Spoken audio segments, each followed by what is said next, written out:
jërë ngeen jëf mbokk yi tey lundi 20 juin 2022 monsieur le maire dajale fii jeunesse Mboro pour relancement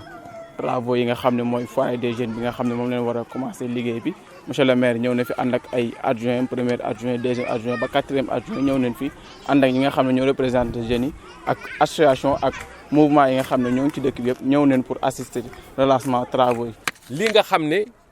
210 jours ci la ñu bëgg monsieur Fall ci contrat bi ñu lié ak yow nga liggéeyal ñu ko livrer ko jeunesse Mboro.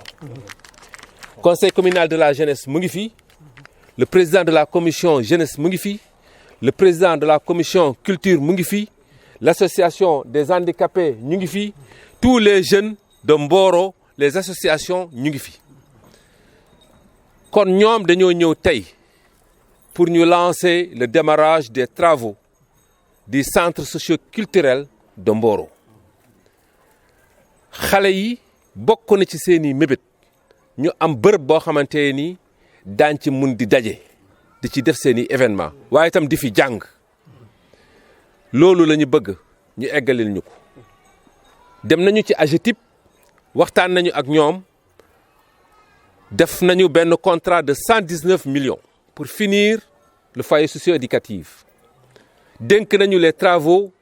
benn entreprise bu nekk à Tivaouane à proximité entreprise boobu jël na engagement pour 7 mois 210 jours plus précisément de finir les travaux loolu lañ ñëw tey donc officiellement pour faire le lancement des travaux. directeur bi nga xam ne aussi moom leen dénk wàllu travaux yi muy entreprise bi nga xam ne ci département bi la nekk entreprise bi Modou Fall mooy directeur bi mooy DG bi entreprise bi di woyoo ci turu entreprise bi muy EGPSE entreprise générale EGPSE entreprise générale de prestation et de services de construction d'équipement ñoom ñoo war a liggéey ki nga xam ne foyer des jeunes bi nga xam ne war nañu koo livrer d'ici 7 mois maanaam mois de janvier la war a pare. Quand on intervient ici, c'est pour le Sénégal,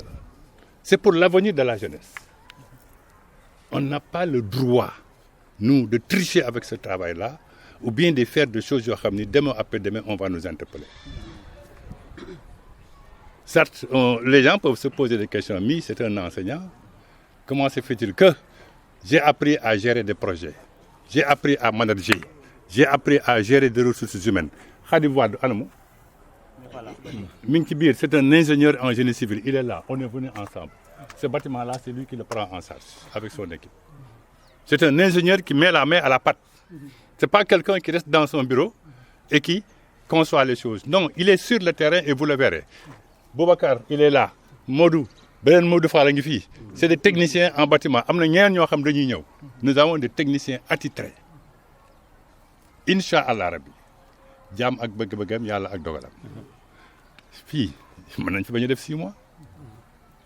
lan moo fi des il faut d'abord régler le problème de la plomberie de l'électricité du carrelage de la peinture de l'étanchéité aménager le plateau multifonctionnel faire le mur de clôture nous avons déjà contractualisé avec ceux-là même qui vont faire le boulot on connaît les quantités de carreaux on connaît ce qu'il faut en matériel de plomberie on a déjà fait tous les calculs. Même si ça figure déjà dans le contrat qui est là, et je confirme le montant que vous avez dit, le contrat il est là, signé. Vous avez délégué vos pouvoirs et vos compétences sur la surveillance et le contrôle du travail à l'AGETIP, qui est le maître d'ouvrage délégué. waaw ci discours monsieur le maire tamit dégg nañ ko muy wax tamit entreprise yi nga xam ne moom leen dénk liggéey bi bu fekkee dina soxla main d'œuvre wala mu soxla yeneen travaux yi nga xam ne doomu Mboro waroon ko mën a liggéey ñoo ngi tàllal loxo entreprise yi nga xam ne moo fi nekk pour mu jël ci doomu Mboro yi nga xam ne sont qualifiés ci domaine yooyu noonu. li Mboro di xaar ci yow li jeunesse su Mboro di xaar ci yow mooy que xam nañu ne fii am na ay emploi da nga soxla ay maçon da nga soxla ay ferrailleur da nga soxla ay menuisier da nga soxla ay menuisier aluminium da nga soxla ay carreleur da nga soxla ay peintre entreprise nga yor dëgg la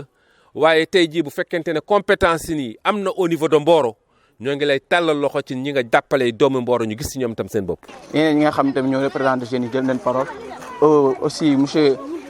chef de quartier bi jël na parole ak ñeneen ñi nga xam ne ñoo ànd ak monsieur le maire jeunes yi aussi jël leen parole représentant étudiants yi aussi jël leen parole. donc képp ki nga xam ne nekk nga jeune fii nii si biir Mboro ñu ngi lay ñaan nga ñëw bokk si liggéey bi beneen bi si tamit dañuy fàttali ingénieur bi que dañuy wax jamono yi wàllu inclusion donc suñu wax inclusion mën nañ wax ni handicapé yeeg ñëpp si nañ bokk donc si biir bâtiment yi dañ ci sóoraale que ni handicapé yi bu ñu fi bëggee accéder dina yomb lool su ñoom donc ñuy santaat yàlla bu baax di wax ni xëy na xaw na tàng tuuti comme maire amul jot donc comme maire amul jot nag ñun dañ ko koy yombalal bàyyi ko mu delluwaat si liggéeyam donc ñuy santaat yàlla bu baax daal di wax ni 7 mois yàggul 7 mois yàggul yaakaar naa ni ingénieur bi donc li mu fi wax dal na xel bu baax a baax nee na mi ngi ñaan yàlla xëy na fii ak 6 mois wala avant boobu dina terminer liggéey bi ñuy fàttali rek que ni élection jeex na élection fi mu ne nii jeex na ñun ñëpp ñoo dëkk Mboro comme ñun ñëpp ñoo dëkk Mboro nag te sunu maire si dëkk bi la dëkk fi la juddoo fi la yaroo donc am na xalaat ni foog ma taxaw ay jeunes am comme ñu ngi taxaw ay jeunes am donc kenn ku ne na bàyyi affaire politique bi ñëw ànd ak maire liggéey. ñun jeunes yi monsieur le maire dañu ko defal lu ko maanaam pour ñeneen dëkk da ko defal pour localité Mboro jeune Mboro ñoo ko moom. ngalawaay ñun buñ ñu ko defaree la ba pare ñun jeunes yi luñ ci mënti def mooy maanaam lépp muy entourage bi ak yooyu yëpp buñ ko mënee protéger ñun nañ ko protéger ndax suñu alal la moom defalu ko boppam ñun jeunes yi Mboro la ko defal la ko commencé. comme kii gérer travaux yi wax na ko pour ñu wàññi taux de chômage bi soo xoolee vu que taux de chômage bi bëri na c'est partout dans le Sénégal et vu que même aussi les étudiants après suñ ñëwee fii dañuy yox seen diplôme mais duñ mën a trouver yenn travaux yi ak yooyu alors que suñu defalee lii tamit c'est opportunité à ñu mën def fi suñu yenn activité parce que ñun soo xoolee am nañ suñu attestation en art orateur vu que mën nañ ñëw ci nouveau cette principatif pour jàngal suñu xale yi yoo xam ne tamit ñoom ñi ngi jàng ñu mën leen a former en art orateur ba xam ne ku génn même bu wax yombul booy wax ñu xam ni ah kii doomu Mboro la. xanaa nag di ñaan yàlla rek travaux yi egg si jàmm bu ñu amaat yeneen naal yeneen yéene teg ko ci kaw wala ci ginnaaw loolu nag il faut que ñun la jeunesse Mboro base comme ni ko président waxee sànq politique bi jeex na te Mboro dafa xat maire ñu ñoo ko mën a jàppale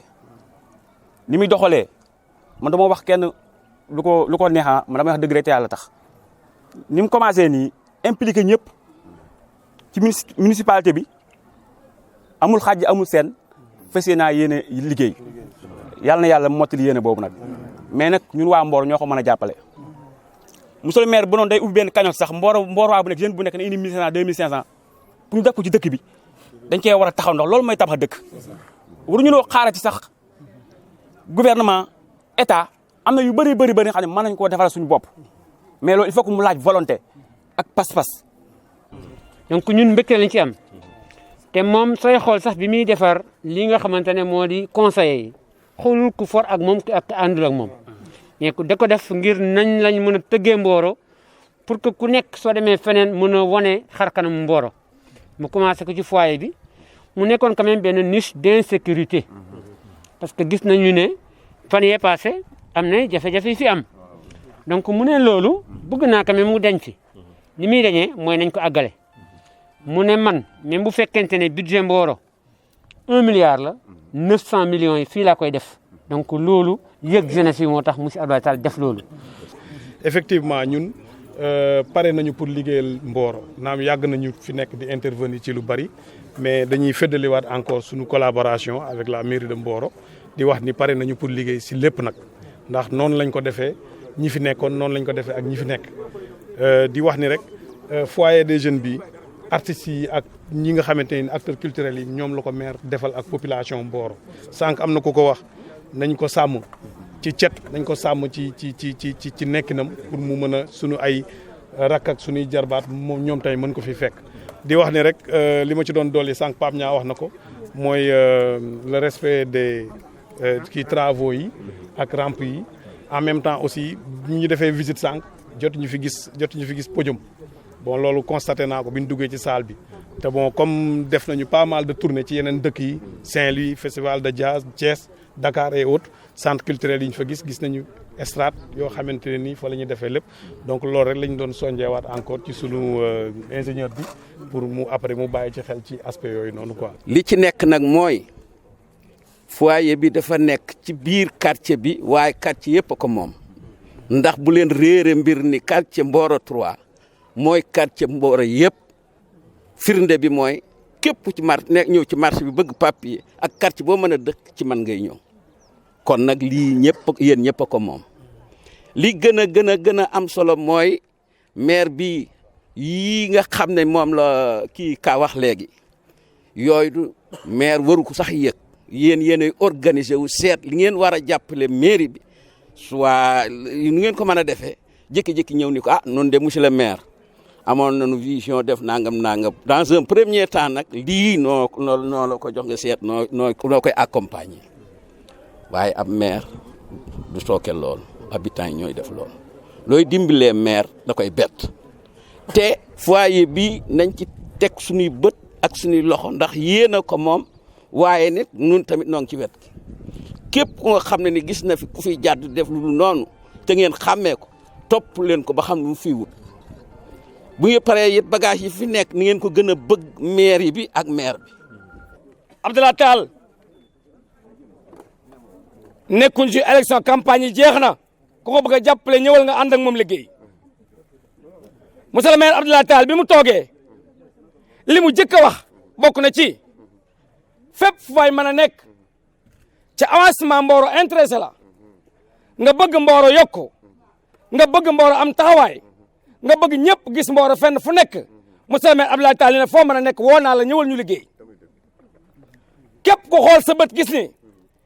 bi mu duggee biir mairie bu Mboro ak léegi yàggul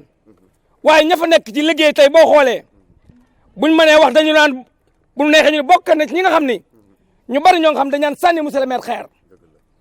waaye monsieur le maire bi mu toogee dañu xooluma loola man la yàlla dogal tey ma yilif Mboro